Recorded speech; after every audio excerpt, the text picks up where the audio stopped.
We're at a very positive time for scleroderma. Work in the laboratory has led to a much better understanding about the biology of the disease and the way that the abnormal processes within the disease lead to its complications. With this background, we now have therapies that target the disease and in particular its organ-based complications, and this allows us to be much more positive about the outlook of our patients who will now be living with scleroderma. When I was around 12, I started to get cold hands and ulcerations under my fingernails. I didn't even really know they were ulcers, and then went to the GP, and after many tests I was advised to come up to the Royal Free, and they diagnosed scleroderma.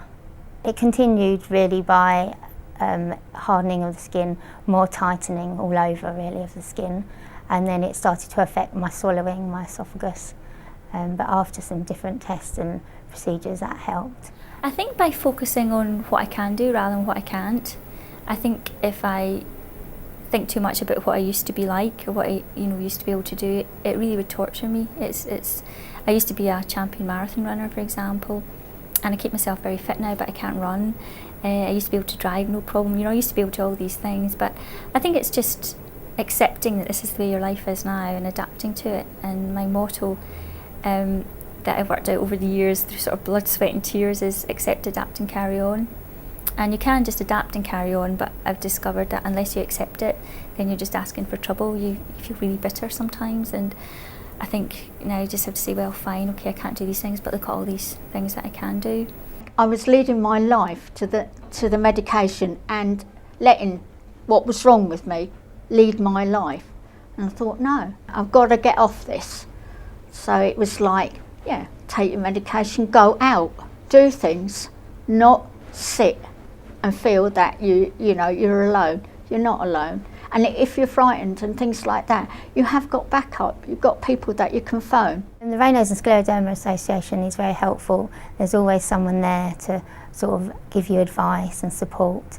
You can always speak to someone to ask any advice that you want really, and to talk to somebody who's in the same situation. The Raynaud's and Scleroderma Association have really helped, but due to my own fault it's just been latterly. Again, I was finding it quite difficult to accept help and just wanted to carry on, but because things were getting more and more difficult, it's actually just been in the last year or two that I've turned to them for advice, and I think if I'd done it sooner it would have been a lot easier. But again, that's my stubbornness again, but they're there now if you've got any worries or troubles or even practical advice about anything, and it's been a wonderful help, and I'd really encourage anyone who has our condition to join up.